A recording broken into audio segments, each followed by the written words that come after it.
Hi y'all, welcome to Summer Farms. This is Heather, and I don't know about y'all, but I'm getting really sick and tired of these shortages.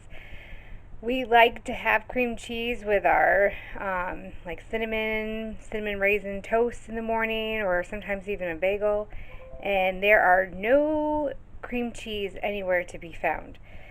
So, one good thing that I'm going to take from all these shortages is I'm just going to start doing stuff for myself. So today we're going to make cream cheese. So take that, shortages. So I found this recipe. All the ones that I find are pretty much similar, so we're just going to give it a whirl and hopefully this comes out because I'm done with these shortages. So we're going to start with 4 cups of whole milk. Make sure that it's whole milk. You can't use any of that fat-free or 2% or whatever stuff. Whole cow milk. And we want to make sure that we use a heavy bottom saucepan, and we're going to heat milk on medium-high heat. Alright, so what am I, the bottom burner here?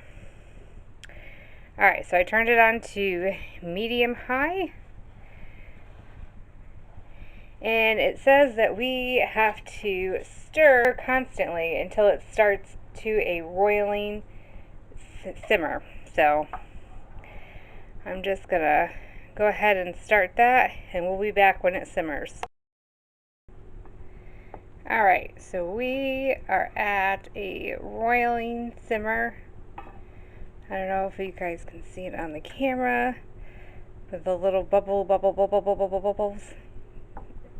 that is going, it is definitely ready. So our directions say to reduce the heat to medium, and we are going to add either lemon juice or vinegar.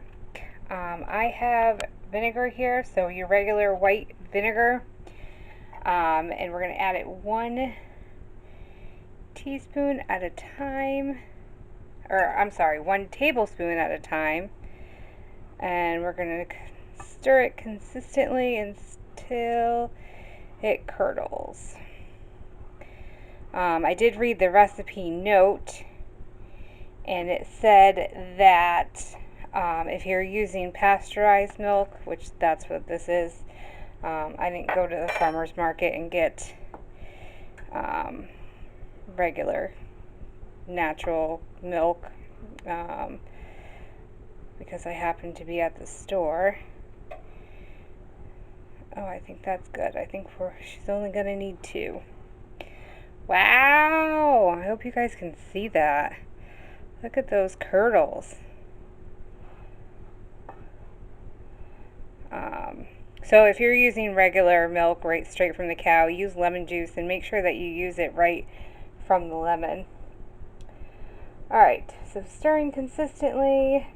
Continue until the mixture curdles, which it's doing. Stir consistently until the mixture has separated completely.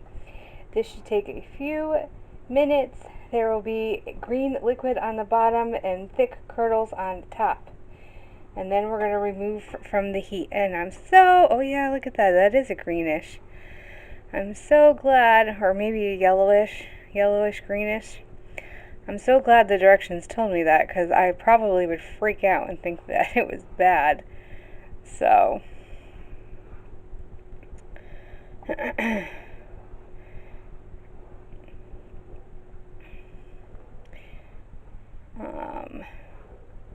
there's also a note, by the way, that said that the lemon juice doesn't make as many curdles as the vinegar. So I don't know. This is my first time doing it, but it did say pasteurized milk is better to use white vinegar. So that's what we're doing. Alright, so we're going to remove from the heat. Turn that off.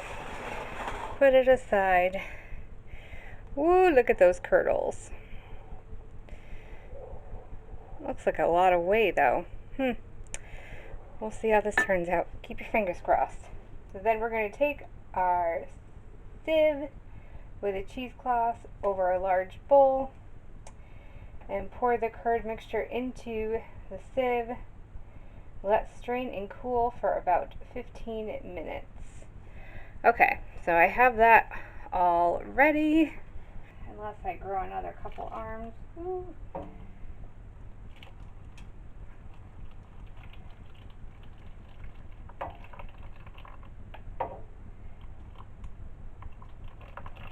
Note to self, the next time I do this, I need to do something a little better with the cheesecloth.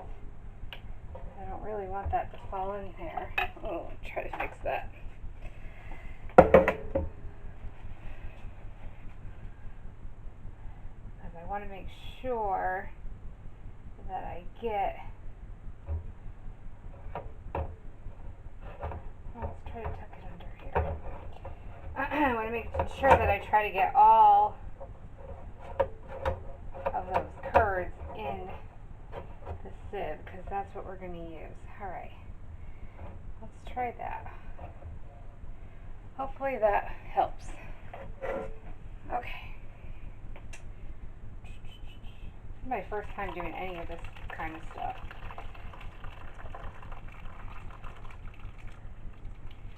That is a lot of whey. Holy cow. But look at all those curds.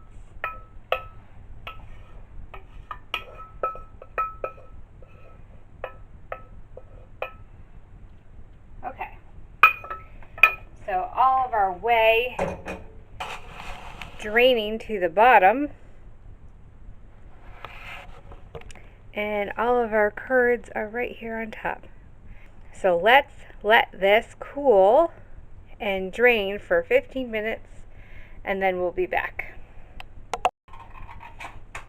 Alright, so I gave her a good squeeze, and that's all. I'm a little disappointed at how small it is, but that's all.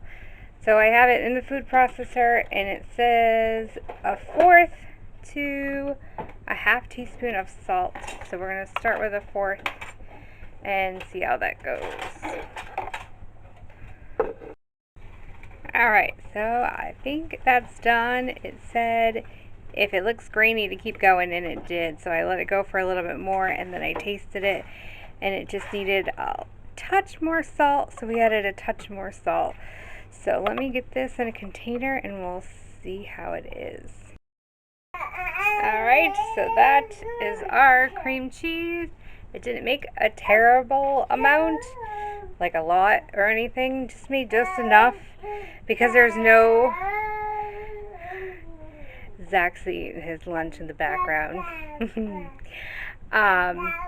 Because there's not any of the preservatives and stuff in there, I'm okay with that amount. In fact, it says obviously it's going to be stored in the fridge, and it'll probably only last up to 2 weeks. So that is plenty for us for 2 weeks. So it tastes good.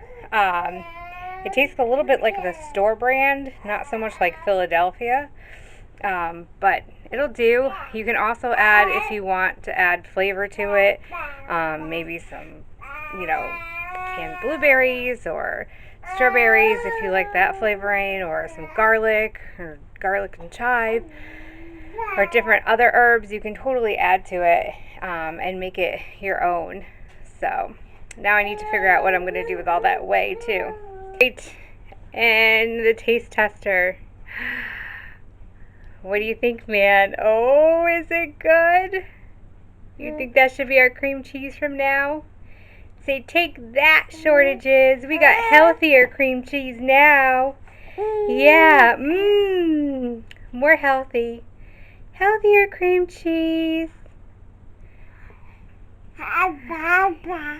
Yeah, did that taste good with your chicken today for lunch? Oh, it did? Alright, can you tell everybody goodbye, and we'll see you next time? Say bye-bye. And I think that's a bye-bye. Alright, guys, see you next time. Bye. I was a bit angry and frustrated when I first decided to do this video, but when I calmed down, I realized that cream cheese is such a silly thing to stress over. I really don't want to waste my energy on that. So I know this is about the bigger picture, which is what's being done to us, to all of us, all over the world, oppression.